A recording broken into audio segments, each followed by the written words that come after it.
Hey everyone, welcome back and happy Halloween. Today is going to be the third video and we're going to be learning 4 new techniques. We're going to be learning 2 stances, which are walking stance and horse riding stance. And we're going to be learning a block, middle block. And finally we'll be learning a new kick, which is roundhouse kick. So let's get started. Alright, so the first thing we're going to learn is a stance, which is horse riding stance. We've technically used this stance before in previous videos when we were doing our blocks, but I never really explained how to do the stance itself, so I'm going to explain that right now. Alright, so first I'm going to explain what to do with your feet for horse riding stance. So start with your feet together, toes pointing towards the front, and then you're going to separate your feet apart by 2 foot lengths. So if you put your foot like this, you can measure out a foot length. So here's 1, and then kind of roughly double that size. So that's where your feet should be positioned for horse riding stance. From here, just bend your legs. And make sure to keep your back nice and straight, not hunched over, not super swayed. Just keep your back straight and keep your toes pointing towards the front and knees bent. Alright, so the next stance is walking stance. Okay, start with your feet together pointing towards the front, and then you're going to separate your feet by 1 fist length. So my feet are going to be separated by 1 fist length, and then I'm going to start by I'm going to do a left walking stance. So move your left foot forward until your left heel lines up with the very end of your right toe. And then finally, just turn your right foot out by about 30 degrees, and that's your walking stance. On the other side, again, starting with your feet together, 1 fist length apart, and then step your right foot forward until your heel and the end of your toe line up, and then turn your back foot out by 30 degrees, and that's your walking stance. Let's do a quick recap of both of those stances, and I'll also show you quickly how to go into the stance. So first, horse riding stance. So let's go into it from a ready position. So first get into your ready position,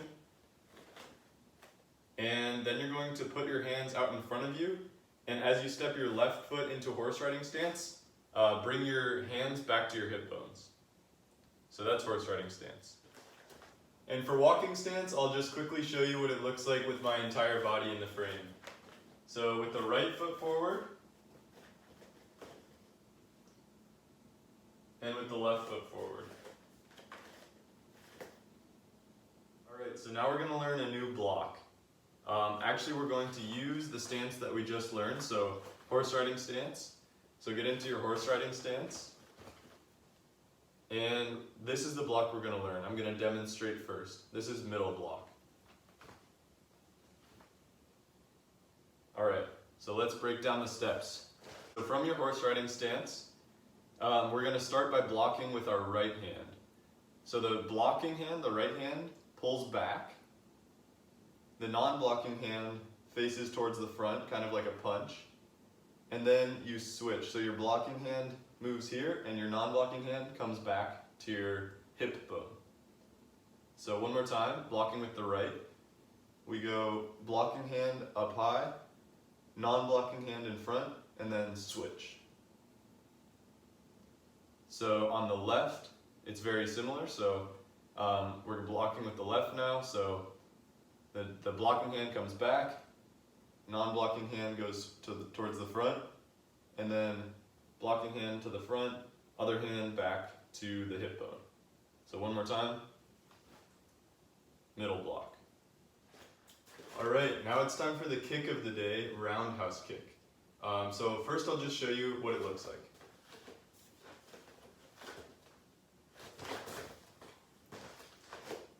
And on the left,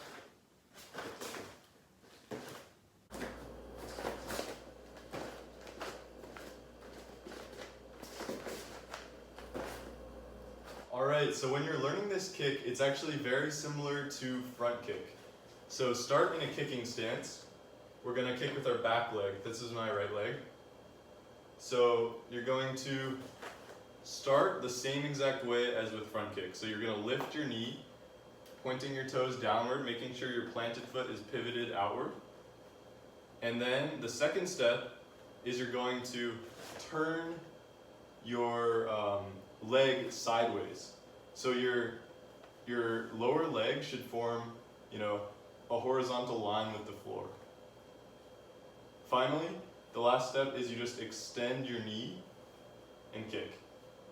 Then you bring it back and set it down. So one more time from the side view. 1, 2, 3, 4, 5. And on the other side, 1, 2, 3, 4, 5. All right, when you're comfortable with those steps, just put it all together.